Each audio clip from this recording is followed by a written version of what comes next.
আসসালামু আলাইকুম এভরিওয়ান। যে যেখান থেকে ভিডিওটি দেখছেন আশা করি আল্লাহর অশেষ রহমত আপনারা সবাই ভালো আছেন। আমরা আলহামদুলিল্লাহ ভালো আছি। বরাবরের মতো আপনাদেরকে আমার সাথে আমার রান্নাঘরে নিয়ে যাব। আজকে কি রান্না করব দেখতে হলে জানতে হলে আমার সাথে থাকুন পুরো ভিডিও জুড়ে। দেখতেই পেয়েছেন আমি কতগুলো মাছ ধুয়ে পরিষ্কার করে লবণ হলুদ লাল মরিচের গুঁড়ো মাখিয়ে তেলে ভাজতে বসিয়ে দিয়েছি। মাছগুলো ভেজে নিচ্ছি। আপনাদের মনে প্রশ্ন জাগছে তো কি রান্না করব? আজকে রান্না করব পটল আলু দিয়ে রুই মাছের ঝোল। দেখুন আমি মাছগুলো ভালোভাবে ভেজে নিচ্ছি। সরিষার তেলে ভাজছি তো মাছগুলো, এর জন্য ফেনা উঠে গেছে। আমি সরিষার তেলের তরকারি খাই, সেজন্য আমি সরিষার তেল দিয়ে করছি। আপনারা চাইলে সয়াবিন তেল দিয়ে করতে পারেন। এখন মাছগুলো আমি উল্টে দিয়েছি, ভাজাও প্রায় শেষ পর্যায়ে। খুব কড়া করে মাছ ভাজবো না, যেহেতু সবজি রান্না করব। মাছগুলো ভেজে আমি তুলে নিচ্ছি। সেম ভাবে আমি সবজিগুলো ভেজে নিব। দেখুন আমি পটলেও লবণ হলুদ মাখিয়ে নিয়েছি। এখন আমি এগুলো ভেজে তুলব। খুব কড়া করে ভাজবো না, সবজির মধ্যে যে পানিগুলো আছে তেলে ছাড়ার পর পানিগুলো টেনে যাবে, সেজন্য একটু ভেজে নেওয়া। সবজি আপনারা চাইলে কাঁচাও রান্না করতে পারেন, কোনো সমস্যা নাই, কিন্তু এভাবে রান্না করলে স্বাদটা একটু অন্য লেভেলের হয়। আপনারা অবশ্যই বাসায় ট্রাই করে দেখবেন। গরমকালে এরকম সবজি খেতে অনেক ভালো লাগে। দেখুন পটলগুলো আমার প্রায় ভাজা হয়ে গিয়েছে। একটু উল্টে পাল্টে দিচ্ছি, তুলে নিব আমি। তারপরে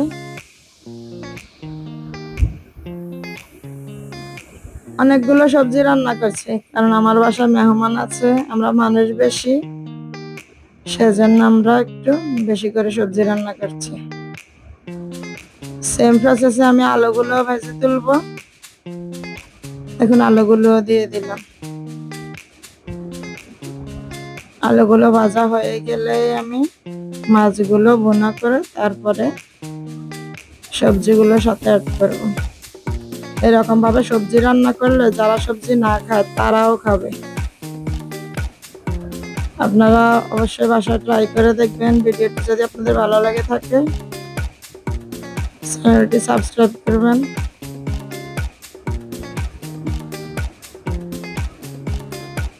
একটা লাইক দিয়ে ভিডিওটি দেখে নেবেন প্লিজ। আপনাদের একটা লাইক আর একটা আপু ভাইয়ের কাছে আমার ভিডিওটি পৌঁছে দিতে সাহায্য করবে। আর একজনকে প্লিজ দেখার সুযোগ করে দিন। দেখুন আমি সবজিগুলো ভেজে তুলেছি।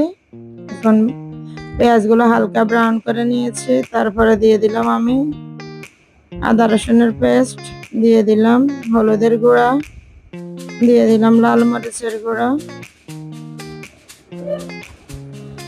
দিয়ে দিলাম সাদা গোলমরিচের গুঁড়া, অল্প পরিমাণে 1 চামচ জিরার গুঁড়া, হাফ চামচ ধনে গুঁড়া।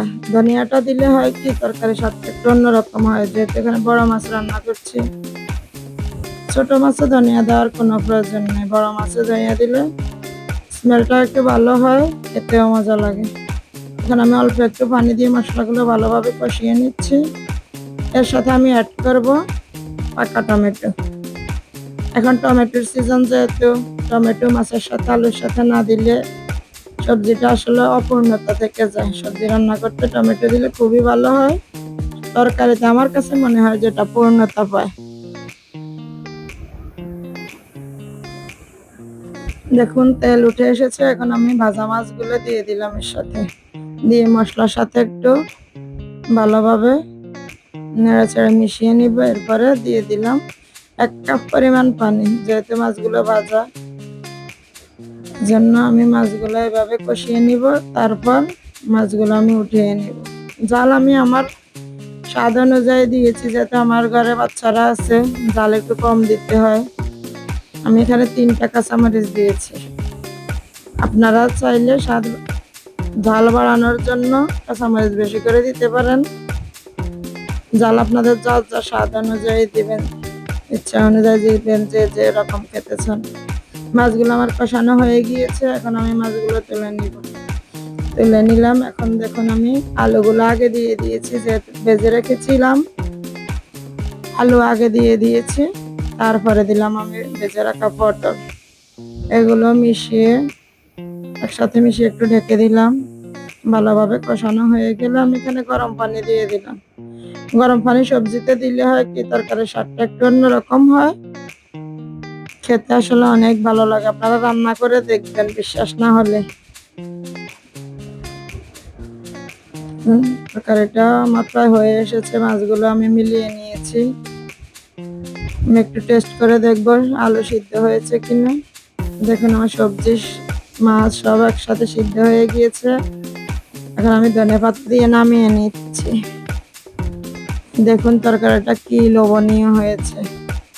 এরকম তরকারি ভাতের সামনে থাকলে অনায়াসে যারা 1 প্লেট ভাত খান, 2 প্লেট ভাত খেতে আসলে দ্বিধা লাগবে না।